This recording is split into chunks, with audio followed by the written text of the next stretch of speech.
చదువుకుందాం. నిర్గమాకాండం 29వ అధ్యాయం మొదటి 7 వచనాలు చదువుకుందాం. నిర్గమాకాండం 29వ అధ్యాయం మొదటి 7 వచనాలు.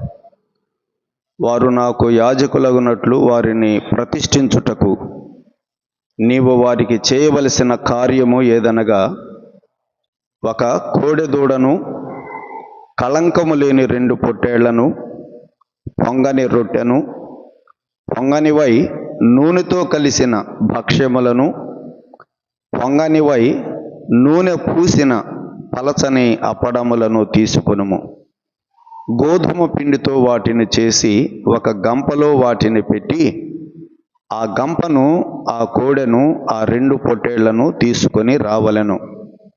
మరియు నీవు అహరోనును అతని కుమారులను ప్రత్యక్షపు గుడారము యొక్క ద్వారము దగ్గరకు తీసుకుని వచ్చి నీళ్లతో వారికి స్నానము చేయించి, ఆ వస్త్రములను తీసుకొని చొక్కాయిని, ఏఫోదు నిలువటంగీని, ఏఫోదును, పతకమును అహరోనుకు ధరింపచేసి, ఏఫోదు విచిత్రమైన నడికట్టును అతనికి కట్టి, అతని తల మీద పాగాను పెట్టి, ఆ పాగా మీద పరిశుద్ధ కిరీటము ఉంచి, అభిషేక తైలమును తీసుకొని అతని తల మీద పోసి అతనిని అభిషేకింపవలెను. చదవబడిన ఈ లేఖన భాగము ద్వారా ఈ రాత్రి దేవుడు కొన్ని ఆత్మ సంబంధమైనటువంటి తలంపులను ప్రభు మనకి అనుగ్రహించి, చేరువచ్చిన మనకి అందరికీ కూడా క్షేమాభివృద్ధిని ప్రభు అనుగ్రహించినట్లుగా నేను కూడా ప్రభువుని స్తుతించి చిన్న ప్రార్థన చేద్దాం. ప్రార్థన. పరిశుద్ధుడు అయిన మా ప్రియ తండ్రి, మరి ఒకసారి మీ పాద సన్నిధిలో మేము పూర్ణ హృదయముతో స్తుతులు చెల్లిస్తున్నాం. ఈ 2025 సంవత్సరం చివరి బైబిల్ క్లాస్కు మమ్మల్ని తీసుకుని వచ్చినందుకై స్తుతిస్తున్నాం. ఈ సంవత్సర కాలం అంతా దేవ నిర్గమకాండంలో 28 అధ్యాయాలు మేము ధ్యానం చేయడానికి మీరు కృప చూపించారు ప్రభువా. పూర్ణ హృదయంతో స్తుతిస్తున్నాం. ఎన్నో పాఠాలు ఇశ్రాయేలీయుల జీవితంలో వారికి నీవిచ్చిన కట్టడలు, న్యాయ విధులు, వీటన్నిటిని మేము ధ్యానం చేస్తున్నాం. ప్రత్యక్షపు గుడారాన్ని వారు ఎలాగూ నిర్మించాలో అందులో ఉన్న సంగతులను మేము ధ్యానం చేశాం. ప్రధాన యాజకుడు ధరించవలసిన వస్త్రాలను గురించి మేము ధ్యానం చేశాం. ప్రభువా, ఈ తలంపులన్నీ మా జీవితాలలో మేము కూడా అనుసరించి నడుచుకోవడానికి సహాయం చేయండి. విన్న వాక్యము మేము మరచిపోయేటువంటి వారంగా ఉండకుండగా దయ చూపండి. ప్రభువా, నీ లేఖన సత్యాలు మేము మరచిపోకుండా మాకు మతిమరుపు లేకుండా చేయమని ప్రార్థన చేస్తున్నాం. మా హృదయం అనే పలక మీద నీ లేఖనాలను వ్రాయండి ప్రభువా. నిరంతరము మేము వాటిని నెమరు వేసుకుంటూ మా జీవితాలలో కూడా నీ వాక్యమును అనుసరించి ప్రవర్తించడానికి మాకు బుద్ధి దయచేయమని ప్రార్థన చేస్తున్నాం. ప్రభువా దేవ, నీ కృపచేత ఈ సంవత్సర కాలం అంతా నీ వాక్యము చేత మమ్మలను పోషించిన తండ్రి, మీకు స్తోత్రములు చెల్లిస్తున్నాం. మరి ఈ దినాన్ని కూడా నీ సన్నిధిలో మేమందరం ఇలాగూ కూడుకోవడానికి కృప చూపించావు. 29వ అధ్యాయాన్ని ప్రారంభిస్తుండగా ఈ రాత్రి మేము చదువుకున్న ఈ 7 వచనాలలో మేము నేర్చుకోవలసినటువంటి ఆత్మ సంబంధమైన తలంపులు మాకు అనుగ్రహించి మమ్మలను బలపరచండి. మాకు ఉజ్జీవమును పురికొల్పును దయచేయండి. నీ వాక్యము చేత మమ్మలను రేపండి. దేవా, మేము మేలు పొంది ఈ రాత్రి నీ సన్నిధి నుండి వెళ్ళడానికి సహాయం చేయండి. నీ సన్నిధిలోకి వస్తే మాకు ఆశీర్వాదం ఉంటుంది. నీ వాక్యము ద్వారా నీ సన్నిధిలో మాకు సమాధానం, సంతోషం కలుగుతుంది. ప్రభువా, నీ సన్నిధికి వచ్చి అసంతృప్తితో వెళ్ళిన వారు ఎవరు లేరు ప్రభువా. అయ్యా, అలాంటి నాయన మరి అసంతృప్తి మేము కూడా ఎవరం పొందకుండా నీ వాక్యము చేత దీవించబడటానికి సహాయం చేయమని, నిలిచిన నన్ను కూడా మీ ఆత్మవశములో ఉంచుని నా నోటికి నీవే తోడుగా ఉండి వినువారికి క్షేమకరమైన మరి తలంపులను ప్రభువా నా నోటి మీరే పలికించుమని, మహిమ, ఘనత, ప్రభావాలు మీకే చెల్లిస్తూ ప్రభువైన యేసుక్రీస్తు నామమున కృతజ్ఞత స్తోత్రములు మీకు సమర్పించుకొని ప్రార్థన చేయుచున్నాము తండ్రి. ఆమేన్. ప్రభునందు ప్రియులారా, నిర్గమకాండం 28 అధ్యాయాలు మనం దేవుని యొక్క కృపచేత, ఆయన తోడు, ఆయన ఆత్మ నడిపింపు వలన మనం పూర్తి చేసుకోగలిగాం. దేవునికి మరోసారి పూర్ణ హృదయముతో కృతజ్ఞతలు సమర్పిస్తున్నాం. ఈ రాత్రి 29వ అధ్యాయాన్ని మనం ధ్యానం చేద్దాం, ప్రారంభం చేస్తున్నాం. ఈ అధ్యాయములో యాజకుని యొక్క కుమారులు, అహరోను కుమారులు, వారి యొక్క ప్రతిష్ఠ గురించి, యాజక ప్రతిష్ఠ గురించి మనము ఈ అధ్యాయంలో చూస్తున్నాం. 28వ అధ్యాయంలో ప్రత్యక్షపు గుడారములో సేవ చేసేటువంటి ప్రధాన యాజకుడు ధరించవలసిన వస్త్రములు, ఆయన కుమారులు కూడా ధరించవలసిన వస్త్రాలను గురించి మనము 28వ అధ్యాయంలో ధ్యానించాం. ఆ మందిరంలో సేవ చేయాలి అంటే ప్రధాన యాజకుడు, అతని కుమారులు కూడా యాజకులుగా ప్రతిష్ఠ చేయబడాలి. ఏ విధంగా వారిని ప్రతిష్ఠించమని దేవుడు చెప్పాడో ఆ వివరాలు 29వ అధ్యాయంలో ఉన్నాయి. 29వ అధ్యాయంలో వ్రాయబడిన వివరాల ప్రకారంగా అహరోనుని, అతని కుమారులను ఎలాగూ ప్రతిష్ఠ చేశారో ఆ వివరాలు లేవియాకాండం 8వ అధ్యాయంలో ఉన్నాయి. ఇక్కడేమో ప్రతిష్ఠించవలసిన వివరాలు ఉన్నాయి, ఎలా ప్రతిష్ఠించాలో వివరాలు. ప్రతిష్ఠించినటువంటి విధమేమో, ప్రతిష్ఠ కార్యక్రమం అంతేమో లేవియాకాండం 8వ అధ్యాయంలో మనం చదువుతాం. ఈ 29వ అధ్యాయంలో ఈ రాత్రి మనం ఒక 7 వచనాలు చదివాం. 7 వచనాలలో ఆ యాజకులను ప్రతిష్ఠించడానికి ముందుగా ఏమి చెయ్యాలి అనే విషయాలు ఈ 7 వచనాలలో మనం చదువుతున్నాం. అందులో ఈ రాత్రి మనకు అవసరమైన పాఠాలు, అహరోను కుమారులని యాజకులుగా ప్రతిష్ఠించడం ఇక్కడ చదువుతున్నాం. ఆ వాక్యపు వెలుగులో మనం కూడా, మరి ఆ వాక్యపు వెలుగులో మనమేమి నేర్చుకోవాలో కూడా ఆ లేఖన క్రొత్త నిబంధన వాక్య సత్యాలకు మనము సరిపోల్చుకుంటూ ఈ విషయాలను మనం ఈ రాత్రి ధ్యానం చేద్దాం. మొదటి 3 వచనాలలో యాజకులుగా అహరోను కుమారులను ప్రతిష్ఠ చేయాలి అంటే బలులు అర్పించాలి. పాత నిబంధనలో మనం బలులు ఎక్కువగా చూస్తాం. మందిరం ప్రతిష్ఠించాలన్నా బలులు అర్పించారు. అలాగే యాజకులను ప్రతిష్ఠించాలన్నా కూడా ఇక్కడ బలులు అర్పించాలి.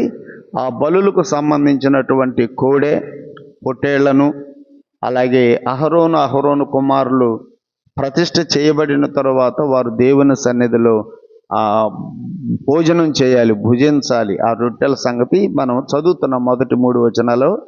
వీటిని గురించిన వివరాలు మనం 10వ వచనం నుంచి ధ్యానం చేస్తాం. కనుక మొదటి 3 వచనాలలో అహరోను కుమారులు ప్రతిష్ఠ చేయబడటానికి అవసరమైనటువంటి బలులకు సంబంధించిన పశువులను గురించి, వారు తినవలసినటువంటి భక్ష్యములను గురించి వ్రాయబడ్డాయి. వాటి వివరాలు, అందులో ఏమి నేర్చుకోవాలో కూడా మనం తర్వాత 10వ వచనం నుంచి చదివేటప్పుడు ధ్యానం చేద్దాం.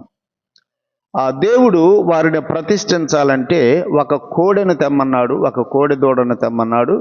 తర్వాత 2 పొట్టేళ్లను కూడా తీసుకొని రమ్మన్నాడు, అవి బలులు అర్పించటానికి.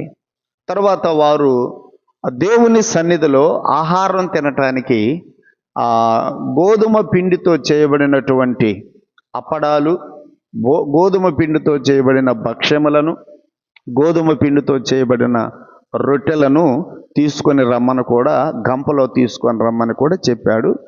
వాటి సంగతి కూడా మనం తర్వాత ధ్యానం చేద్దాం. వాటిని తీసుకొని వచ్చిన తర్వాత వారిని ప్రతిష్ఠ చేయాలి అంటే మొట్టమొదటగా ఏం చేయాలో చూడండి. మనం 4వ వచనంలో చదువుదాం. 4వ వచనం, నీవు అహరోనును అతని కుమారులను ప్రత్యక్షపు గుడారము యొక్క ద్వారము దగ్గరకు తీసుకొని వచ్చి నీళ్లతో వారికి స్నానము చేయించి అనే మాట చదువుతున్నాం. వారిని యాజకులనుగా ప్రతిష్ఠ చేయాలంటే మొట్టమొదటిగా వారికి ఏం చేయించాలి? స్నానం చేయించాలి అనే మాట ఇక్కడ చదువుతున్నాం. ఆ ప్రత్యక్షపు గుడారం యొక్క ద్వారం దగ్గరకు వారిని తీసుకుని వచ్చి నీళ్లతో వారికి స్నానం చేయించాలి. స్నానం చేయించిన తరువాత వారికి వస్త్రాలను తొడిగించి ఆ తరువాత అభిషేక తైలంతో వారిని అభిషేకం చేస్తారు. ఇది ఈ రాత్రి మనం ఈ 7 వచనాలలో చూస్తున్నటువంటి ముఖ్యమైనటువంటి విషయం. అలాగైతే వారిని దేవునికి యాజకులనుగా ప్రతిష్ఠ చేయాలి అంటే మొట్టమొదటగా వారికి స్నానము చేయించాలి. ఈ వాక్యపు వెలుగులో మనం నేర్చుకోవలసిన పాఠం కూడా ఏంటంటే, మనం కూడా యాజకులమే కదా. క్రొత్త నిబంధనలు మనం కూడా మనం 28వ అధ్యాయం యాజకుని వస్త్రాలను గురించి మనం చూస్తున్నప్పుడల్లా చెప్పుకున్నాం. మనము కూడా యాజకులమే. యేసు ప్రభు రక్తము చేత ఎవరైతే కడగబడ్డారో, పాపక్షమాపణ పొందారో వారందరూ కూడా దేవునికి పరిశుద్ధమైనటువంటి యాజకులనుగా ఆయన చేశాడు. పరిశుద్ధమైన యాజకులుగా, రాజులైన యాజక సమూహముగా ఆయన మనల్ని చేశాడనే మాట లేఖనాల్లో చూస్తున్నాం. అలాగైతే ప్రియులారా, యాజకులనుగా దేవునికి ప్రతిష్ఠ చేయాలంటే వారికి స్నానము చేయించాలి అనే మాట. అలాగైతే మరి ఈనాడు మనం కూడా యాజకులం కాబట్టి మనం కూడా ఏం చేయబడాలి? మనం కూడా స్నానం చేయబడాలి. స్నానం చేయబడకుండా యాజకులు కాలేరు. స్నానం చేయబడాలి అనే మాట ఇక్కడ మనం జ్ఞాపకం చేసుకున్నాం. క్రొత్త నిబంధనలో కూడా అదే సత్యం మనం చూస్తున్నాం. దేవునిని విశ్వసించినటువంటి ప్రతి ఒక్కరూ కూడా స్నానము చేయబడినటువంటి వారే అనే సత్యము క్రొత్త నిబంధనలో కూడా మనం చూస్తున్నాం. యోహాను సువార్త యేసు ప్రభు 13వ అధ్యాయములో శిష్యుల యొక్క పాదములను కడిగే సమయంలో పేతురు దగ్గరకు వచ్చినప్పుడు పేతురు అంటాడు, ప్రభువా, నువ్వు నా పాదములు కడుగుతావా అంటే, నేను నిన్ను కడగకపోతే నాతో నీకు పాలు ఉండదు పేతురు అంటాడు. అలాగైతే నా పాదములే కాదు, నా చేతులు కూడా కడుగు, నా తల కూడా కడుగారు అంటాడు. అప్పుడు ప్రభు అంటాడు, పేతురు, స్నానం చేసిన వాడు పవిత్రుడు. ఒకసారి స్నానం చేస్తే సారి స్నానం చేయాల్సిన అవసరం లేదు. స్నానం చేసిన వాడు నెక్స్ట్ ఏం చేస్తాడు? తర్వాత కాళ్ళు కడుక్కుంటాడు, తర్వాత చేతులు కడుక్కుంటాడే కానీ సారి స్నానం చేయడు పేతురు. ఒకసారి స్నానం చేసిన వాడు కేవలము పవిత్రుడు అని అంటాడు ప్రభు. చూడండి, యోహాను సువార్త 13వ అధ్యాయం, యోహాను సువార్త 13వ అధ్యాయం 7వ వచనం. అందుకు యేసు, నేను చేయుచున్నది ఇప్పుడు నీకు తెలియదు, ఇక మీదట నువ్వు తెలుసుకుంటావని అతనితో చెప్పగా పేతురు అన్నాడు, నీవెన్నడను నా పాదములు కడగరాదని ఆయనతో అనెను. అందుకు యేసు, నేను నిన్ను కడగన ఎడల నాతో నీకు పాలు లేదు అనెను. సీమోను పేతురు, ప్రభువా, నా పాదములు మాత్రమే కాక నా చేతులు, నా తల కూడా కడుగుమని ఆయనతో చెప్పాను. యేసు అతనిని చూచి, స్నానము చేసిన వాడు పాదములు తప్ప మరేమీ కడుగు కొననక్కరా లేదు. అలాగైతే పేతురు ఏం చేశాడు? అంతకుముందు స్నానం చేశాడు. నువ్వు స్నానం చేయబడిన వాడవు కాబట్టి ఇక సారి స్నానం చేయాల్సిన అవసరం లేదు. స్నానము చేసిన వాడు కేవలము పవిత్రుడు. స్నానం చేయబడిన వాడు ఇక కాళ్ళు కడుక్కుంటే చాలు, చేతులు కడుక్కుంటే చాలు, ముఖం కడుక్కుంటే చాలు అవసరాన్ని బట్టి. అంతేగాని సారి స్నానం చేయాల్సిన అవసరం లేదని ఇక్కడ ప్రభువు చెబుతున్నాడు. అలాగైతే ఇక్కడ పేతురు కూడా స్నానము చేయబడిన వాడు అనే తలంపు మనం ఇక్కడ ప్రభువు ద్వారా తెలుసుకుంటున్నాం. ఏంటి స్నానం చేయబడటం అంటే? ప్రభువు కూడా ఇక్కడ పేతురును ఉద్దేశించిన పలికిన మాటలో స్నానం చేయబడిన వాడు నువ్వు కూడా అనే అర్థము వచ్చేటట్లుగా ప్రభువు కూడా ఇక్కడ మాట్లాడాడు. అంటే ప్రియులారా, స్నానం చేయటము అంటే ఏంటి అనే విషయం క్రొత్త నిబంధనలో మనం జ్ఞాపకం చేసుకుంటున్నాం. చూడండి, దేవుని యొక్క వాక్యములో స్నానం చేయబడటం అంటే తీతు పత్రికలో మనకి పౌలు కూడా వ్రాశాడు. తీతు పత్రిక 3వ అధ్యాయములో, తీతు పత్రిక 3వ అధ్యాయము 5వ వచనములో మనం చదువుదాం.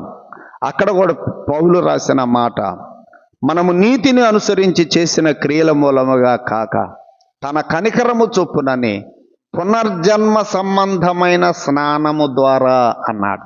ఏ స్నానం చేసాం మనం? పునర్జన్మ సంబంధమైన స్నానం. అలాగైతే పేతురు చేయబడిన స్నానం ఏ స్నానం అంటే పునర్జన్మ సంబంధమైన స్నానం. అది మనం రోజు చేసే స్నానం కాదు. శరీరానికి శుభ్రం చేసుకోవడానికి అవసరమైన స్నానం సంగతి కాదు అక్కడ ప్రభువు మాట్లాడింది. ఇక్కడ పౌలు రాస్తున్నాడు, పునర్జన్మ సంబంధమైన స్నానము అన్నాడు.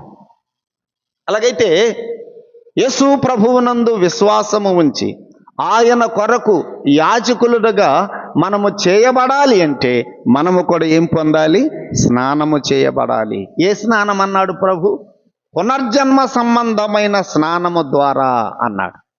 క్రియల మూలంగా కాదు మనము రక్షించబడింది, తన కనికరము చొప్పుననే పునర్జన్మ సంబంధమైన స్నానము ద్వారా పరిశుద్ధాత్మ మనకు నూతన స్వభావము కలుగు చేయటం ద్వారా ఆయన మనల్ని రక్షించెను. అలాగైతే రక్షణకు సంబంధించిన స్నానం అది స్నానం అంటే. రక్షించబడటమే, యేసు ప్రభువు ద్వారా మనము రక్షించబడటమే స్నానం చేయటం అంటే. రక్షించబడకుండా ఒక వ్యక్తి ఆయనకు యాజకులు కాలేరు. పునర్జన్మ సంబంధమైన స్నానము ద్వారా మనమందరము కూడా రక్షించబడినటువంటి వారము అనే సత్యం వాక్యంలో చదువుతున్నాం. అహరోను కుమారులు యాజకులుగా వారు అభిషేకించబడాలంటే, ప్రతిష్ఠ చేయబడాలంటే ముందు ఏం జరగాలి? స్నానం చేయాలి. అలాగైతే యేసు ప్రభువుని విశ్వసించిన మనం ఆయనకు యాజకులంగా మనం కూడా ఉంటున్నామంటే మనము కూడా స్నానం చేయబడిన వారమే అనే సత్యం మనం క్రొత్త నిబంధనలో కూడా చూస్తున్నాం. ఏ స్నానం ఇది? పునర్జన్మ సంబంధమైన స్నానం. ఈ పునర్జన్మ సంబంధమైన స్నానం 3 రకాలుగా ఉంటుందని మనము క్రొత్త నిబంధనలో చూడగలం. మొదటిగా చూడండి, 3 విధాలుగా ఆ స్నానము ఉన్నది. మొదటి విషయం చూడండి, ఎఫెసీ పత్రికలో 5వ అధ్యాయములో పౌలు రాశాడు. ఎఫెసీ పత్రిక 5వ అధ్యాయము 27వ వచనం, క్రీస్తు కూడా సంఘమును ప్రేమించాడు, అది కలంకమైన ముడతైన అట్టిది మరేదైనను లేకుండా పరిశుద్ధమైనదిగాను నిర్దోషమైనదిగాను మహిమ కలిగిన సంఘముగాను ఆయన తన ఎదుట దానిని నిలువబెట్టుకొనవలనని వాక్యముతో ఉదక స్నానము చేత దానిని పవిత్రపరిచి. ఏ స్నానం అన్నాడు ఇక్కడ? వాక్యముతో ఉదక స్నానము అన్నాడు. ఉదకము అంటే నీరు, ఉదకము అంటే నీరు. వాక్యముతో ఉదక స్నానం అంటే వాక్యము అనే నీటితో స్నానము చేయటం. వాక్యము అనే నీటితో మనము స్నానం చేయబడ్డాం. అహరోను కుమారులు అక్షరార్థమైన నీళ్లతో స్నానం చేయబడుతున్నారు. కానీ క్రొత్త నిబంధనలో యాజకులంగా మనం కూడా దేవునికి అభిషేకం చేయబడాలి అంటే ఏ స్నానం చేత? ఒకటి, వాక్యము అనే ఉదక స్నానం, వాక్యం అనే నీటితో స్నానం చేయాలి. వాక్యము ద్వారా యేసు ప్రభువుని మనము విశ్వసించాము, రక్షించబడ్డామంటే దేని ద్వారా? వాక్యం. ఇదే ఎఫెసీ పత్రిక 1వ అధ్యాయంలో కూడా మనం చదువుతాం. చూడండి, 1వ అధ్యాయం 13వ వచనం, మీరును సత్యవాక్యమును అనగా మీ రక్షణ సువార్తను విని. ముందు వాక్యము వినాలి, రక్షణ సువార్తను వినాలి. విన్న తరువాత అప్పుడు యేసుక్రీస్తునందు మనం ఏం చేస్తున్నాం? విశ్వాసం ఉంచుతున్నాం. కాబట్టి ఒక వ్యక్తి రక్షించబడాలంటే వాక్యము చేత స్నానం చేయబడాలి. మొదటగా అది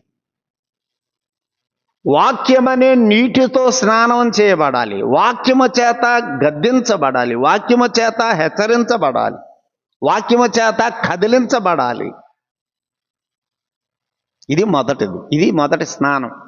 వాక్యము ద్వారా, వాక్యము వినుట ద్వారా మనం యేసు ప్రభువునందు విశ్వాసం ఉంచుతాం. అది ఎఫెసీ పత్రిక 5:27లో పౌలు రాసింది. వాక్యముతో ఉదక స్నానము చేత సంఘమును పవిత్రపరిచాడు అనే మాట మనం చదువుతున్నాం. అలాగైతే రక్షించబడినటువంటి మనమందరం కూడా మొట్టమొదటిగా ఏ స్నానం చేయబడ్డాం? వాక్యం అనేటువంటి నీటితో స్నానం చేయబడ్డాం.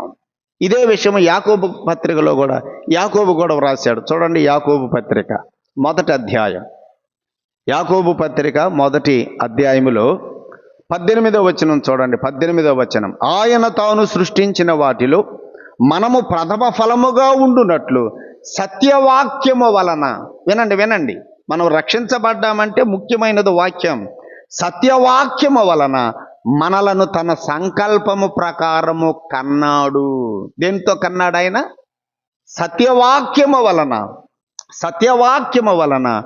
మనలను తన సంకల్పము ప్రకారము కన్నాడు. అలాగైతే మనం రక్షించబడ్డామంటే మొట్టమొదటిగా వాక్యము ద్వారా, అది వాక్య స్నానం. పునర్జన్మ సంబంధమైన స్నానము అన్నాడు తీతు పత్రికలో. ఆ పునర్జన్మ సంబంధమైన స్నానం 3 రకాలుగా ఉన్నది బైబిల్లో మనం చూస్తే.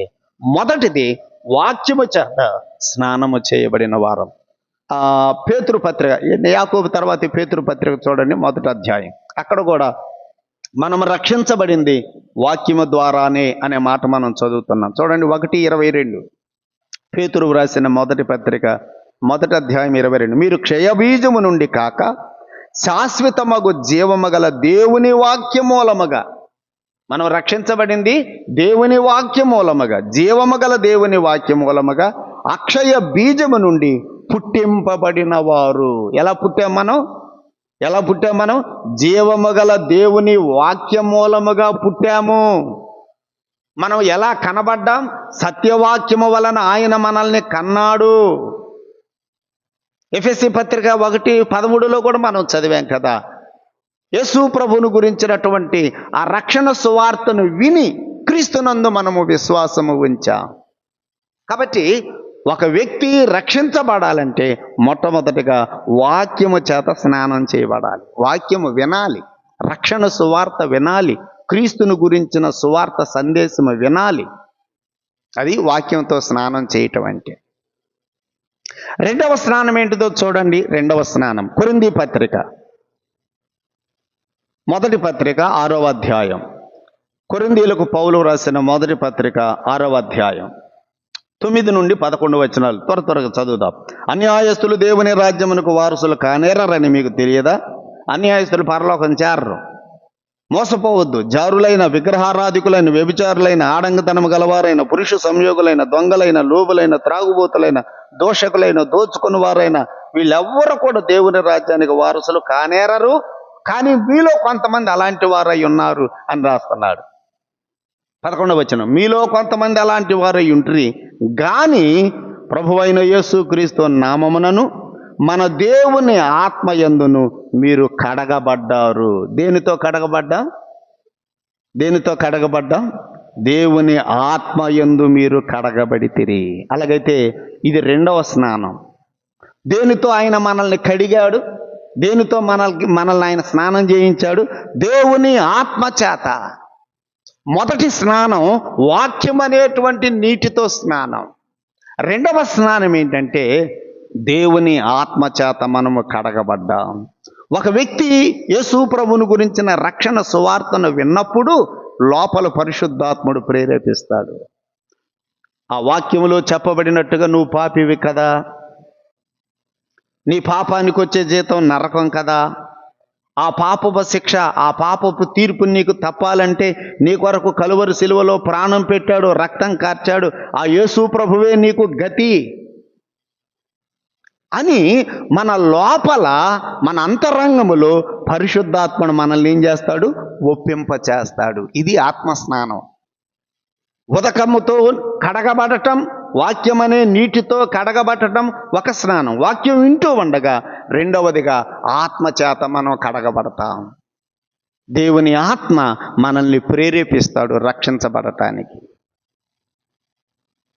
పరిశుద్ధాత్ముడు ప్రేరేపించాలి. ఇది ఆ ఆత్మయందు మీరు కడగబడితిరి. మీరు కూడా ఒకప్పుడు అన్యాయస్తులే, మీరు కూడా ఆ పాపపు జీవితం జీవించిన వారే. పౌలు రాస్తున్నాడు కొరింథీ సంఘస్థుల గురించి. అలాంటి మీరు దేవుని ఆత్మయందు కడగబడి పరిశుద్ధపరచబడి నీతిమంతులయ్యారు అని రాశాడు ఇక్కడ. కాబట్టి ప్రియులారా, దేవుని ఆత్మ చేత కడగబడటం ఇది రెండవ రకమైన స్నానం.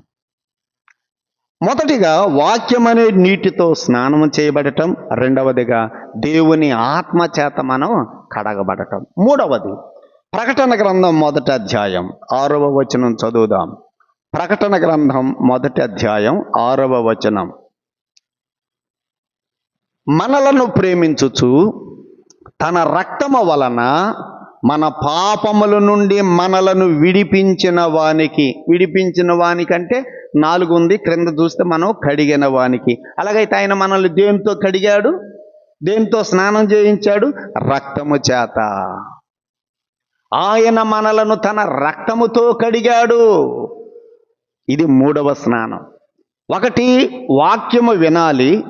విన్నప్పుడు రెండవదిగా పరిశుద్ధాత్మ లోపల మనల్ని ప్రేరేపిస్తాడు. మూడవది నువ్వు ఎప్పుడైతే పరిశుద్ధాత్మ చేత ప్రేరేపించబడి ప్రభువు సన్నిధిలో తీర్మానం చేసుకుంటావో రక్షణ కొరకు, అప్పుడు ఆయన తన రక్తంతో నిన్ను కడిగి ఆయన బిడ్డగా నిన్ను చేసుకుంటాడు. ఆయన రక్తము చేత నిన్ను కడిగి నీ పాపములను ఆయన క్షమిస్తాడు. ఇది పునర్జన్మ సంబంధమైన స్నానము అని తీతు పత్రిక 3:5 మనం చదువుతున్నాం. ప్రత్యక్షపు గుడారములో దేవునికి యాజకులుగా అభిషేకించబడి, యాజకులుగా ప్రతిష్ట చేయబడి దేవునికి సేవ చేయాలంటే మొదటిగా అహరోను కుమారులు ఏం కావాలి? స్నానం చేయాలి. అలాగైతే మనమందరం కూడా యేసు ప్రభువుని నమ్ముకున్న మనందరము కూడా ఆయనకు యాజకులమే.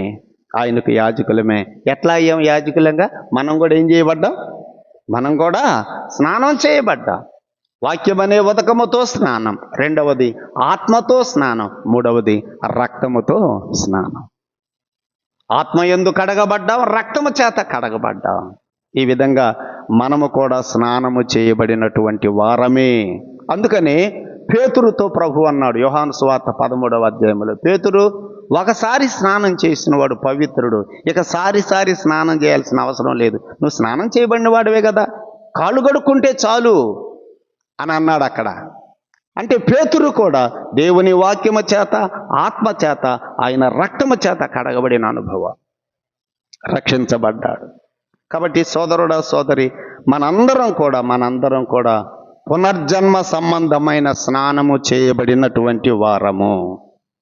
ఇంకా ఈ కూడికలో ఎవరైనా నువ్వు వస్తున్నావు, వాక్యం వింటున్నావు, కానీ అలాగే వెళ్ళిపోతున్నావు, ఇంకా నువ్వు గనక ప్రభువుని ఇంకా రక్షించబడకపోతే, కొంతమంది వాక్యం వింటారు, ఆత్మచేత ప్రేరేపించబడతారు కూడా, లోపల పరిశుద్ధాత్ముడు కూడా ఒప్పింప చేస్తాడు, కానీ ఏం చేయరు?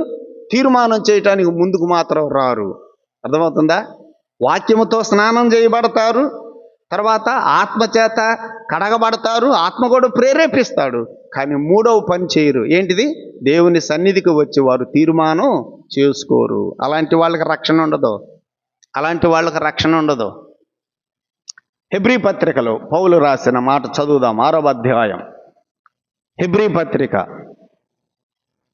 ఒకసారి వెలిగించబడి అంటాడు అక్కడ, ఒకసారి వెలిగించబడి 6వ అధ్యాయము 6వ వచనం, 6వ అధ్యాయం 6వ వచనం చూడండి, 4వ వచనం. ఒకసారి వెలిగించబడి పరిసంబంధమైన వరమును రుచి చూచి పరిశుద్ధాత్మలో కూడా పాలివారై ఇవన్నీ జరుగుతాయి.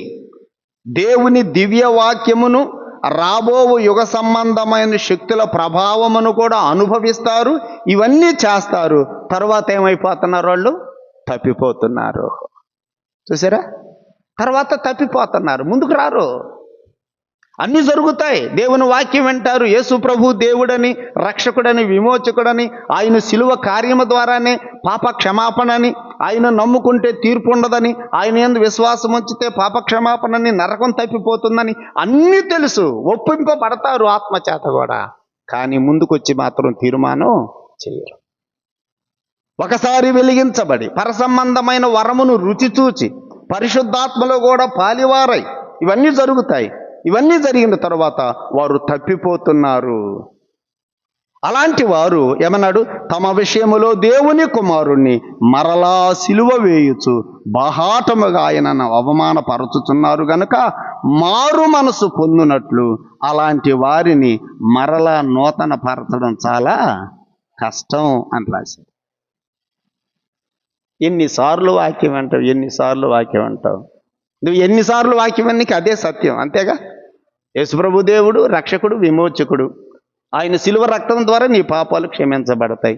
ఇవన్నీ తెలుసు నీకు, కానీ నువ్వు ముందుకు వచ్చి తీర్మానం చేయవు. ఇంకెంతకాలం ఉన్నవాడు నువ్వు అంతే, నువ్వు ఇంకేం మారుతావు?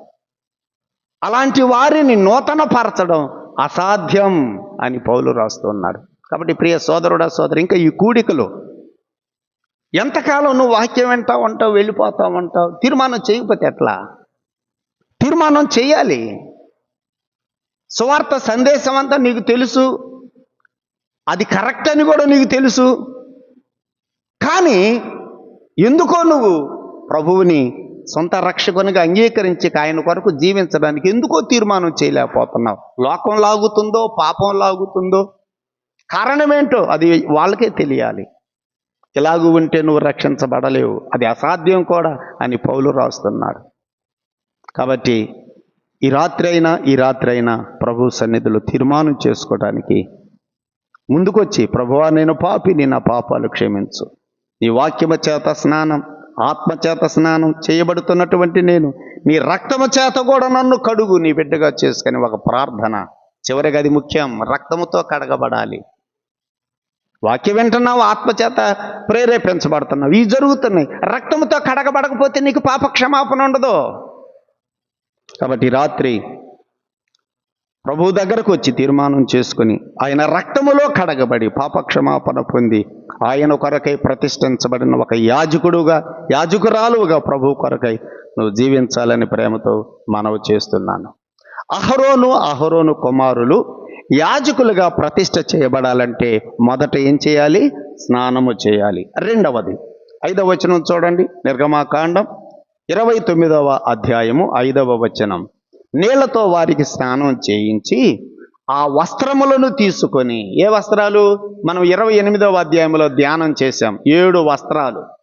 ఆ వస్త్రములను తీసుకొని మొదటగా చొక్కాయిని తొడిగించాలి. మనం 28వ అధ్యాయంలో మొట్టమొదటి వస్త్రం ఏం చూసామంటే ఏఫోదును చూసాం కదా. కానీ మొట్టమొదటగా ధరింపచేయవలసింది ఏఫోదును కాదు, మొట్టమొదటిగా ఏం ధరించాలి? నారతో చేయబడిన చొక్కాయిని అతనికి తొడగాలి. మనము నిర్గమాకాండం 28వ అధ్యాయంలో 31 నుంచి 35 వచనాలలో ఆ నారతో చేయబడినటువంటి చొక్కాయిని గురించి మనం ధ్యానం చేశాం. నారతో చేయబడినటువంటి చొక్కా. సోదరుడా, సోదరి, మొదటిగా నారతో చేయబడినటువంటి ఆ చొక్కాను వారికి తొడగాలి. దేనికి అది గుర్తు? నారతో చేయబడిన చొక్కా మనం చెప్పుకున్నాం, నీతి ప్రవర్తన, నీతి క్రియలకు సూచన. అలాగైతే ప్రధాన యాజకుడు దేవుని కొరకు ప్రతిష్ఠ చేయబడబోతున్నటువంటి అతడు నీతిగా జీవించాలి. నీతి ప్రవర్తన, నీతి క్రియలు కలిగిన వాడుగా ఉండాలి. అలాగైతే ఆయన పిల్లలమైనటువంటి మనం కూడా నీతిగా జీవించాలి. ఆయన రక్తంలో కడగబడిన మనం, ఆయన కొరకు యాజకులమైనటువంటి మనం కూడా ప్రభు కొరకు నీతిగా జీవించాలి. మొదటిగా చొక్కాయిని తొడగాలి. నెక్స్ట్ రెండవది ఏమన్నాడు? ఏఫోదును ధరించాలి అన్నాడు. ఏఫోదు నిలువుటంగి. ఆ ఏఫోదు నిలువుటంగి నీలిదారముతో కొడతారు కదా. కేవలము నీలిదారముతో ఏఫోదు నిలువుటంగిని కొట్టాలి అని చెప్పారు. మొదట సన్ననారతో చేయబడిన ఆ తెల్లని అంగీ తొడిగిన తర్వాత దాని మీద నీలి రంగుతో చేయబడిన ఏఫోదు నిలువుటంగి కట్టుకోవాలి. అది కేవలం నీలిదారంతో తయారు చేయబడింది. అంటే యేసు ప్రభువు, ప్రధాన యాజకుడైన యేసు ప్రభువు, ఆయన పరలోకములో నుండి దిగి వచ్చినవాడు. ఆయన పరలోక సంబంధి, ఈ లోక సంబంధి కాదు. అలాగైతే ఆయన పిల్లలమైన మనం కూడా ఈ లోక సంబంధులం కాదు, పరలోక సంబంధులం. కాబట్టి మన జీవితం, మన మనసు, మన చూపంతా కూడా పర సంబంధమైన చూపే ఉండాలి. పరలోకాన్ని గురించిన ఆలోచనలతో మనం నింపబడాలి. ఒకటి చొక్కాయిని తొడిగించాలి, రెండవది ఏఫోదు నిలువుటంగిని తొడగాలి, మూడవది ఏమన్నాడు? ఆ దాని మీద ఏఫోదును ధరించాలి. అది మనం మొట్టమొదటిగా చూసింది 28వ అధ్యాయంలో 5వ వచనం నుంచి. ఏఫోదు నీల ధూమ్ర రక్త వర్ణములతో చేయబడిన ఏఫోదు.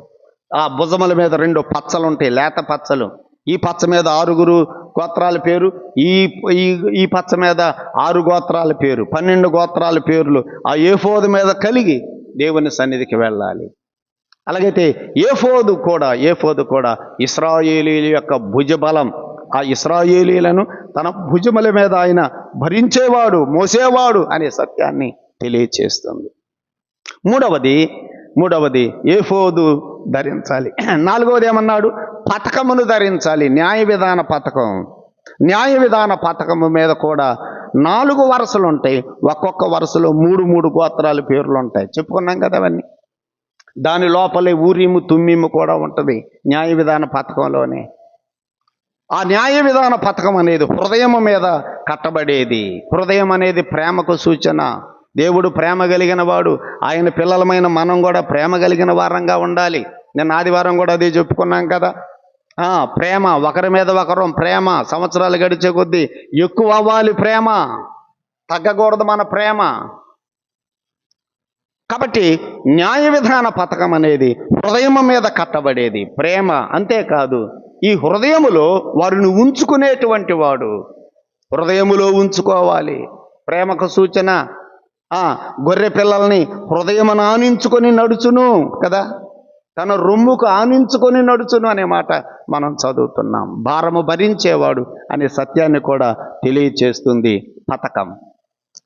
అహరోనుకు ధరింపచేసి ఏఫోదు విచిత్రమైన నడికట్టును అతనికి కట్టాలి. మొదట సన్ననార వస్త్రం, దాని మీద నిలువుటంగి బ్లూ కలర్తో చేయబడింది. మూడవది ఏఫోదు, నీలదోమర రక్తవర్ణములతో చేయబడిన ఆ ఏఫోదును ధరించాలి. దాని మీద పథకమును, న్యాయ విధాన పథకమును కట్టాలి. ఇప్పుడు ఐదవదిగా నడికట్టు. నడికట్టు దేనికి గుర్తు అని చెప్పుకున్నాం? నడికట్టు పరిచర్యకు గుర్తు. నడికట్టు పరిచర్యకు గుర్తు. యేసు ప్రభువుని విశ్వసించిన నీవు పరిచర్య చేయాలి. రావడం, కూర్చోవటం, వెళ్ళిపోవటం కాదు మన పని. సంవత్సరాలంతా కూడా ఆయన కొరకు నువ్వు ఏదో ఒక పని చేయాలి. పరిచర్య తప్పకుండా మనం చేయవలసిన వారు. నడికట్టు కట్టాలి అనే మాట చదువుతున్నాం. 6వ వచనంలో అతని తల మీద పాగాను పెట్టాలి. తలపాగా. స్త్రీలు తల మీద ఎందుకు ముసుగేసుకుంటారు? ఎంట్రుకలు కనపడకుండా. విధేయత. అలాగైతే ప్రధాన యాజకుడు తల మీద తలపాగా పెట్టాలంటే విధేయుడిగా ఉండాలి జీవితకాలం అంతా ప్రభువుకి. యేసు ప్రభు ఎలాగూ తండ్రికి విధేయుడయ్యాడు, ఆయన పిల్లలమైనటువంటి మనం కూడా ఆయనకు విధేయులంగా జీవించవలసిన వారంగా ఉన్నాం. తలపాగాను ధరింపచేసి తర్వాత ఏమన్నాడు? ఆ పాగా మీద పరిశుద్ధ కిరీటం బంగారు రేకును నొసట కట్టాలి.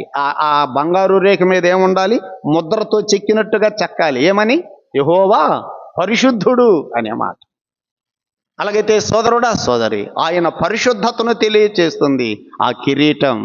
ఆయన పిల్లలమైన మనం కూడా పరిశుద్ధులంగా జీవించాలి. పరిశుద్ధ కిరీటమును ధరింపచేయాలి. మొదట సన్ననార వస్త్రం. తర్వాత చెప్పండి, రెండవది ఏం తొడగాలి? నిలువుటంగి. నీలి రంగుతో ఉన్నటువంటి నీలి రంగు, ఆ నిలువుటంగి, ఏఫోదు నిలువుటంగి అంటారు దాన్ని. మూడవది దాని మీద నీలధూమ్ర రక్తవర్ణములతో చేయబడిన ఏఫోదును ధరింపచేయాలి.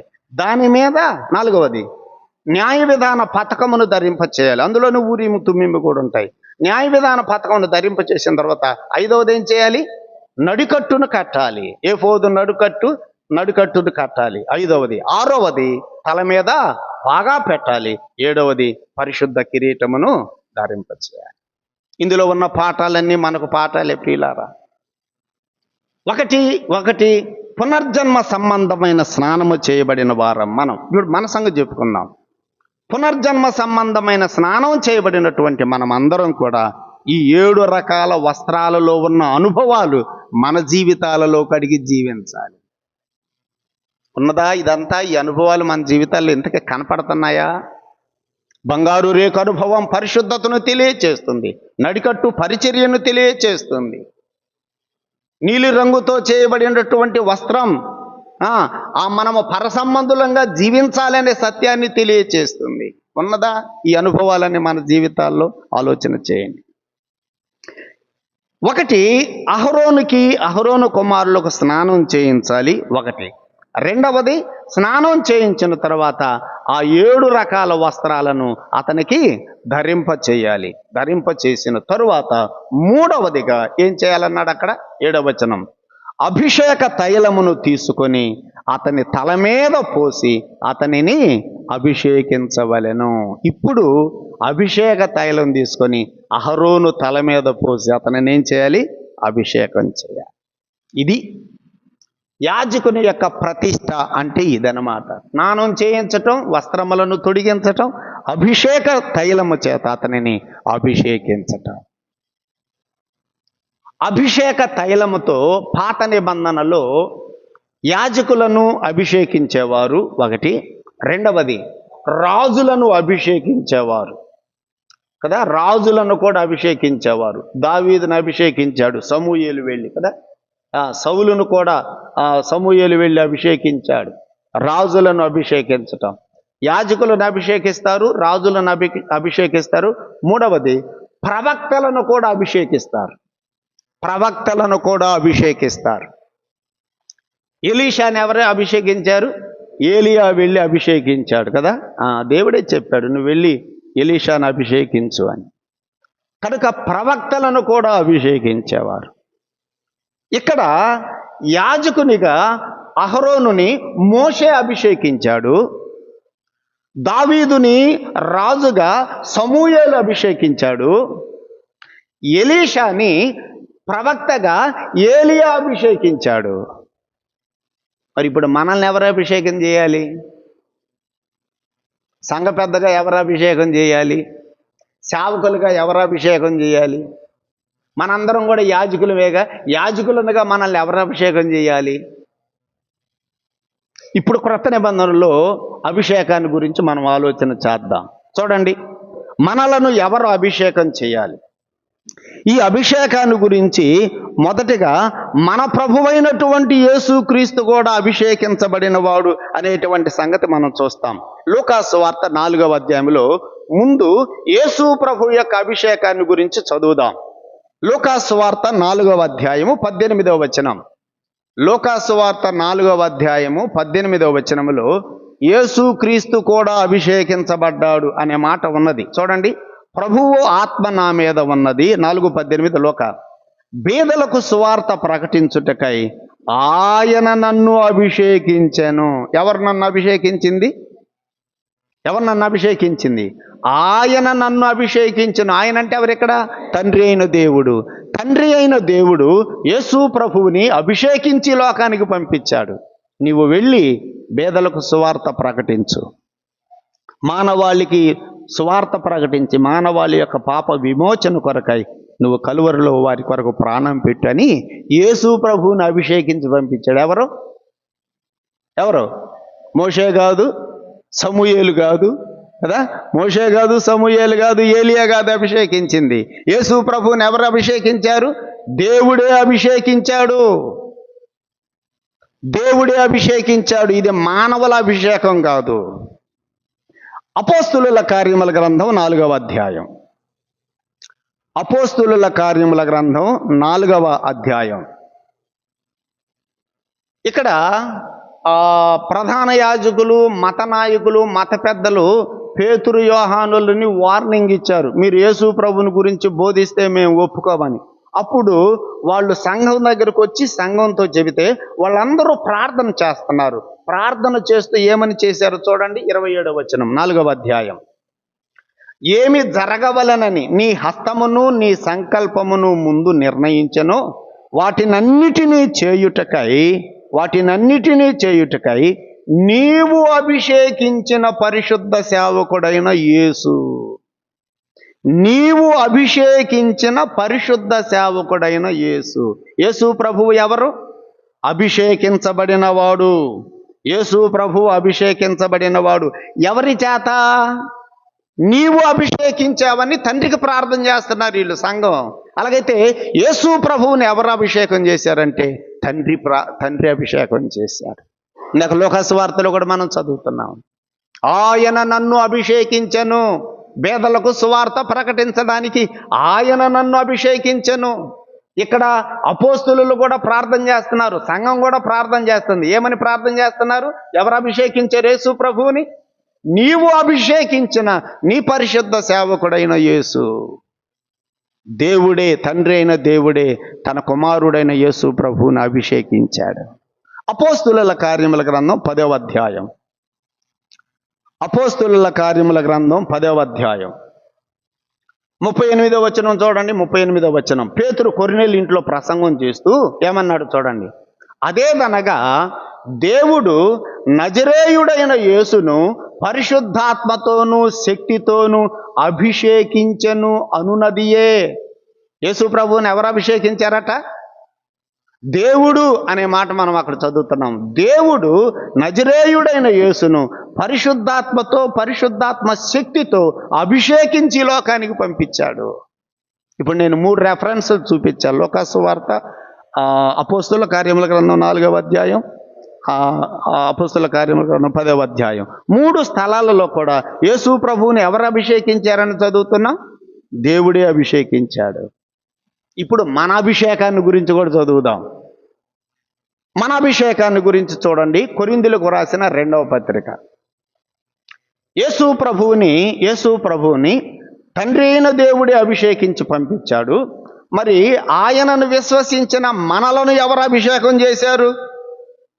కొరింథీయులకు రాసిన 2వ పత్రిక 1వ అధ్యాయం 21వ వచనం చదువుదాం. 21వ వచనం, మీతో కూడా క్రీస్తునందు నిలిచి ఉండునట్లుగా మమ్మును స్థిరపరచి అభిషేకించిన వాడు దేవుడే అన్నాడు. ఇక్కడ పౌలు కొరింథీ సంఘానికి పత్రిక రాస్తూ క్రీస్తునందు నిలిచి ఉండునట్లుగా, మీతో పాటు మేము కూడా క్రీస్తులో నిలబడేటట్లుగా మమ్మలను స్థిరపరచి అభిషేకించిన వాడు ఎవరు? మమ్మల్ని ఎవరు అభిషేకించారు? దేవుడే మమ్మలను అభిషేకించాడు. మనుషులు కాదు మమ్మలను అభిషేకించింది. అట్లాగైతే వినండి, క్రొత్త నిబంధనలో మనుషుల అభిషేకం లేదు. పాత నిబంధనలో ఉన్నది. అహరోనును మోషే అభిషేకించాడు, దావీదును సమూయేలు అభిషేకించాడు, ఎలీషాను ఏలియా అభిషేకించాడు. కానీ క్రొత్త నిబంధనలో దేవుడే అభిషేకం. అర్థమైందా? మనుషులు కుర్చీలో కూర్చోబెట్టి ఈ రోజు నుంచి ఇతనిని నేను సంఘ పెద్దగా నియమించుచున్నాను, ఈ రోజు నుండి ఇతనిని సేవకునిగా సంఘంలో ప్రతిష్ఠ చేస్తున్నానని అతని తల మీద నూనె పోసే అభిషేకాలు ఇప్పుడు క్రొత్త నిబంధనలో లేవు. మనుషుల అభిషేకం లేదు. మనలను సంఘములో పెద్దలుగా, నాయకులుగా, సంపూర్ణమైన సేవకులనుగా ప్రతిష్ఠించేవాడు, అభిషేకించేవాడు ఎవరు? దేవుడే. యేసు ప్రభువుని అభిషేకించింది ఎవరు? దేవుడే. ఇక్కడ పౌలు కూడా రాస్తున్నాడు, మమ్ములను అభిషేకించిన వాడు, మీతో పాటు మేము కూడా క్రీస్తులో నిలిచి ఉండి క్రీస్తులో స్థిరంగా ఉండేటట్లుగా మమ్మలను అభిషేకించిన వాడు దేవుడే.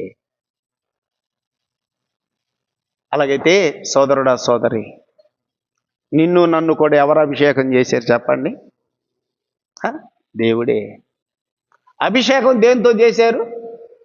అభిషేక తైలం, నూనెతో, అభిషేక తైలముతోటి అభిషేకం చేస్తారు. అభిషేక తైలము అనేది క్రొత్త నిబంధనలో పరిశుద్ధాత్మకు గుర్తు.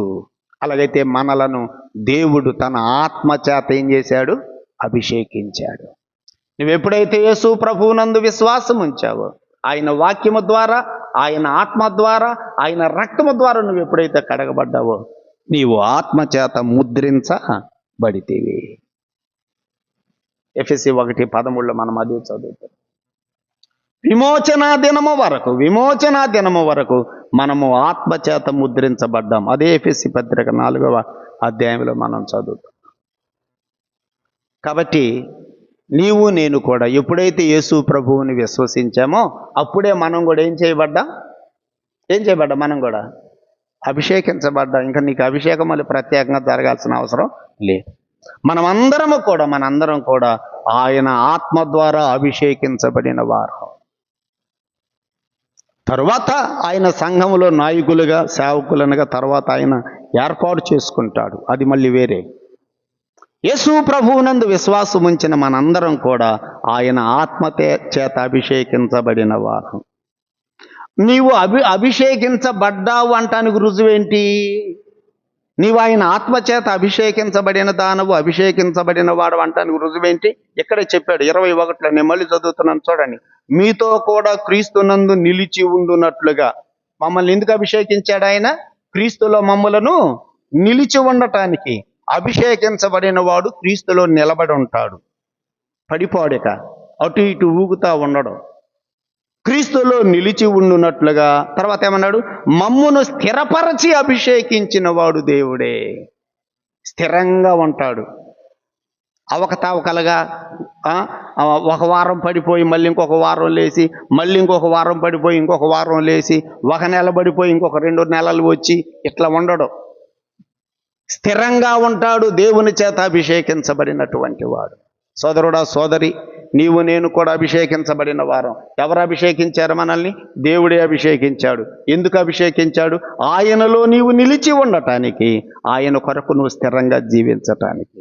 నెక్స్ట్ 22లో ఏమన్నారు చూడండి. కొరింథీ మొదటి 2వ పత్రిక 1:22. ఆయన మనకు ముద్ర వేసి మన హృదయములలో మనకు ఆత్మాను సంచకరువును అనుగ్రహించి ఉన్నాడు. అది ఆత్మ సంచకరు, ఆత్మచేత ముద్ర.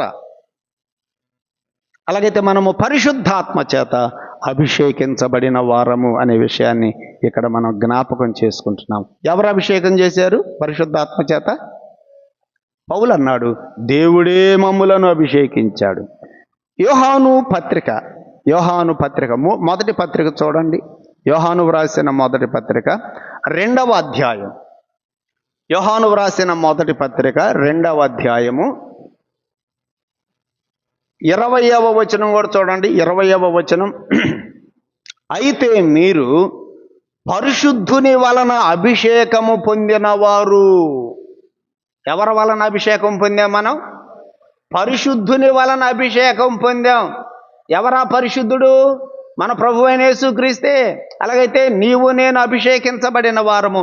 ఎవరి చేత అభిషేకించబడ్డామంటే దేవుని చేత, ప్రభువైన యేసుక్రీస్తు చేత మనం అభిషేకించబడ్డాం. క్రొత్త నిబంధనలో మానవ అభిషేకం లేదు. అది మానవుల అభిషేకం చేయటం లేదు. దేవుడే అభిషేకం చేయాలి మనల్ని. ప్రభువే మనల్ని అభిషేకించిన వాడు. ఇక్కడ యోహాను కూడా వ్రాస్తున్నాడు, మీరు పరిశుద్ధుని వలన అభిషేకము పొందినవారు గనుక సమస్తమును ఎరుగుదురు. నీవు నేను అభిషేకించబడిన వారమైతే ఏం చేయాలి చెప్పండి? సమస్తము ఎరిగిన వారంగా ఉండాలి. అది సమస్తము ఎరుగుదురు. ఎందుకంటే మీరు అభిషేకం పొందిన వారు కాబట్టి. సోదరుడా, నువ్వు సమస్తము ఎరుగుదవా? వాక్య సత్యాలన్నీ ఎరుగుదవా? సోదరి, ఎరుగుదవా? మీరు అభిషేకించబడిన వారు కాబట్టి సమస్తము ఎరుగుదురు. 27వ వచనం చూడండి. 27వ వచనం అక్కడేమన్నాడు? అయితే ఆయన వలన మీరు పొందిన అభిషేకము. చూసారా మాట? ఆయన వలన మీరు పొందిన అభిషేకం. అలాగైతే మనం అభిషేకించబడింది ఆయన వలననే. ఆయన వలన మీరు పొందిన అభిషేకము మీలో నిలుచుచున్నది కనుక ఎవడునూ మీకు బోధింపనక్కరలేదు. ఎందుకని? మిమ్మల్ని అభిషేకించింది ఎవరు? పరిశుద్ధాత్మ దేవుడు. ఆయనే అభిషేకించాడు. అట్లాగైతే మీకు ఎవరు బోధిస్తారు? ఆయనే బోధిస్తాడు. మీకు ఇంకెవ్వరు బోధించాల్సిన అవసరం లేదు. ఇక్కడ యోహాను ఆ విషయాలు రాస్తున్నాడు. ఆయన వలన మీరు పొందిన అభిషేకము మీలో నిలుచుతున్నది కనుక ఎవడునూ మీకు బోధింపనక్కరలేదు. ఆయన ఇచ్చిన అభిషేకము సత్యమే గాని అబద్ధము కాదు. అది అన్నింటిని గూర్చి మీకు బోధించుతున్న ప్రకారముగాను ఆయన మీకు బోధించిన ప్రకారముగాను ఆయనలో మీరు నిలుచుతున్నారు. అలాగైతే పరిశుద్ధాత్ముడే మనకు బోధించేవాడు. యేసు ప్రభు కూడా చెప్పాడు కదా, నేను తండ్రి యొద్దకు వెళ్ళిపోతున్నాను, నేను వెళ్ళిపోవటం మీకు ప్రయోజనకరం, నేను వెళ్ళిపోతే ఆదరణకర్త మీ దగ్గరకు వస్తాడు. వచ్చిన ఆదరణకర్త ఏం చేస్తాడు? నేను మీకు ఏ సంగతులనైతే మీకు బోధించాను వాటిని ఆయన మీకేం చేస్తాడు? బోధిస్తాడు. మిమ్మల్ని బోధించి సర్వ సత్యములోకి ఆయన మిమ్మల్ని నడిపిస్తాడు. దేవుని చేత అభిషేకించబడిన వారు ఆయనలో నిలిచి ఉండాలి, ఆయనలో స్థిరముగా ఉండాలి, సమస్తము ఎరిగిన వారుగా ఉండాలి, ఆయన చేత బోధించబడేవారుగా ఉండాలి. ఇది అభిషేకం పొందిన మనం చేయవలసిన పనులు. ఆయనలో నిలిచి ఉండాలి, స్థిరముగా ఉండాలి, సమస్తము ఎరిగిన వారంగా ఉండాలి, ఆయన చేత బోధించబడే వారంగా ఉండాలి. ఆయన మనకు బోధిస్తాడు. పరిశుద్ధాత్మ ద్వారా, సేవకుల ద్వారా బోధిస్తాడు, సంఘములో పెద్దల ద్వారా బోధిస్తాడు. నీవు వ్యక్తిగతంగా బైబిల్ చదువుకుంటూ ఉంటే, వాక్యం చదువుతూ ఉంటే, ఆ వాక్యం చదివేటప్పుడు కూడా ఆయన నీకేం చేస్తాడు? బోధిస్తాడు. ఆయన మనకు ఎందుకు బోధిస్తున్నాడంటే ఆయన మనల్ని సర్వసత్యములో నడిపించడానికి. గలతీ పత్రిక, చివరిగా గలతీ పత్రికలో కూడా పరిశుద్ధాత్మ మనకు బోధిస్తూ ఆయన మనల్ని నడిపించేవాడు అనే సంగతిని పౌలు అక్కడ కూడా వ్రాశాడు. చదువుదాం. 5వ అధ్యాయం, గలతీ పత్రిక 5వ అధ్యాయం 18వ వచనం చూడండి. 18వ వచనం, మీరు ఆత్మ చేత నడిపించబడిన ఎడల. ఆత్మ ఏం చేస్తాడు? మనల్ని, ఆయన మనల్ని నడిపిస్తాడు, ఆయన బోధిస్తాడు, ఆయన మనల్ని నడిపిస్తాడు. ఆయన నిన్ను నడిపించేటప్పుడు ఆయన నిన్ను ఎలా నడిపిస్తున్నాడో అలాగూ నీవు నడుచుకోవాలి. 25వ వచనం ఇప్పుడు చూడండి. 25వ వచనం, ఆత్మను అనుసరించి జీవించువారమైతిమా అన్నాడు. ఎవరిని అనుసరించి జీవించాలి? ఆత్మను అనుసరించి జీవించాలి. ఆత్మను అనుసరించి మనం నడుచుకోవాలి. నువ్వు ఎప్పుడైతే నీ లోపల ఉన్న పరిశుద్ధాత్మ నిన్ను నడిపిస్తాడో అలాగూ నువ్వు కూడా నడుచుకుంటూ జీవిస్తావో అప్పుడు నీ జీవితం ఎలా ఉంటుంది? అక్కడ చెప్పాడు 25, ఆత్మను అనుసరించి జీవించు వారమైతిమా. ఆత్మను అనుసరించి క్రమముగా నడుచుకుంటాం. నీ జీవితంలో ఏముంటుంది చెప్పు? క్రమం ఉంటుంది. అది ఆత్మను అనుసరించి నడుచుకునే వారి జీవితంలో ఒక క్రమం ఉంటుంది, ఒక డిసిప్లైన్ ఉంటుంది, క్రమశిక్షణతో కూడిన జీవితం. అది నిన్ను ఆత్మ నడిపిస్తున్నాడా? ఆత్మ బోధిస్తున్నాడా నీకు? ఆత్మచేత అభిషేకించబడినటువంటి నీవు స్థిరంగా ఉంటున్నావా? ఊగిసలాడుతున్నావా? ఈ రాత్రి ఆలోచన చేయండి ప్రియులారా. పాత నిబంధనలో అహరోను యొక్క అభిషేకాన్ని గురించి మనం చదువుతున్నాం. అహరోను స్నానం చేయించిన తర్వాత, అతనికి వస్త్రములను తొడిగిన తర్వాత అతని మీద కదా అభిషేక తైలమును పోసి అతనిని అభిషేకించటం. అలాగే నీవు నేను కూడా పునర్జన్మ సంబంధమైన స్నానం చేయబడి మనము కూడా ఆత్మ సంబంధమైనటువంటి వస్త్రములను ధరించుకున్నటువంటి వారమై దేవుని చేత, యేసు ప్రభువు చేత, పరిశుద్ధాత్మ చేత మనము కూడా అభిషేకించబడిన వారమై ఆయన కొరకు యాజకులంగా మనం ఇప్పుడు జీవిస్తున్నాం. క్రమముగా జీవించాలి. క్రమశిక్షణతో కూడిన జీవితం ప్రతి క్రైస్తవుడు, ప్రతి విశ్వాసి కలిగి ఉండాలి. యేసు ప్రభువు నమ్ముకున్న దేవుని పిల్లల్ని ఇంగ్లీష్లో డిసైపుల్స్ అంటారు. డిసైపుల్స్ అంటే డిసిప్లైన్ ఉండాలి. అది డిసిప్లైన్ ఉన్నవాడే డిసైపుల్. క్రమశిక్షణ లేనివాడు శిష్యుడుగా ఉండటానికి పనికిరాడు. నీ జీవితంలో ఒక క్రమశిక్షణ ఎప్పుడు వస్తుందంటే ఆత్మను అనుసరించి జీవించు వారమైతిమా, క్రమముగా నడుచుకుంటాం. చివరిగా ఇంకొక రెఫరెన్స్ మనం చదువుదాం. అహరోనును అభిషేక తైలముతో అభిషేకించారు.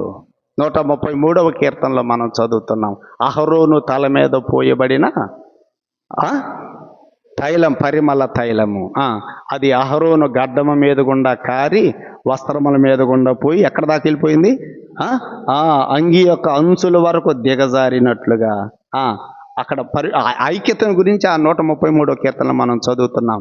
ఆ తల మీద పోయబడినటువంటి అభిషేక తైలం అంగినంతా తడుపుతూ అంగి యొక్క అంచు దాకా వచ్చిందట. ఇప్పుడు అది ఎలాంటి వాసన? పరిమళ వాసన. అలాగైతే అభిషేకించబడినటువంటి నీవు నేను మన జీవితాలు ఎలా ఉండాలి? పరిమళ వాసన. మన జీవితము సువాసనకరంగా ఉండాలి. మన పేరు చెబితే ఆ బ్రదరా, ఆ సిస్టరా చాలా యోగ్యుడు, చాలా యోగ్యురాలు, అది సువాసన అంటే. ఆ బ్రదరా, ఆ సోదరినా, అబ్బా అని అంటే ఏ వాసన?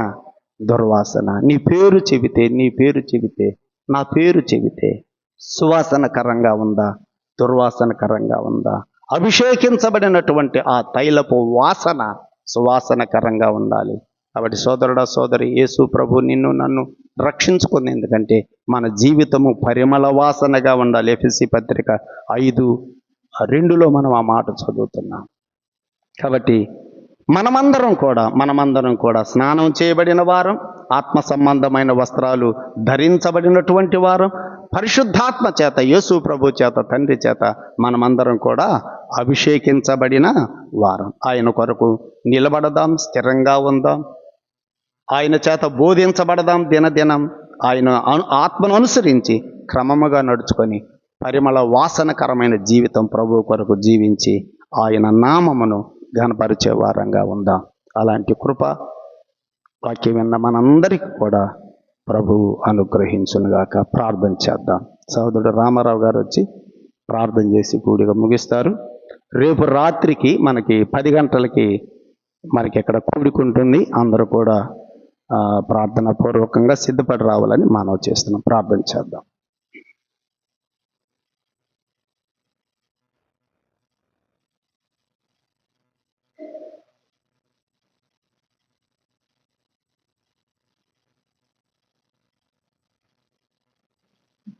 ప్రార్థన చేస్తాం. సర్వాధికారిని దేవ, మహిమ కలిగిన రాజా, మీ ఘనమైన నామమున స్తోత్రం చెల్లిస్తున్నాను. నిర్గమాకాండంలో 29వ అధ్యాయంలో మొదటి 7 వచనాల ద్వారా మీ దాసుని ద్వారా మమ్మలను మీ వాక్యంతో అభిషేకించారు. మీ స్తోత్రం చెల్లిస్తున్నాం.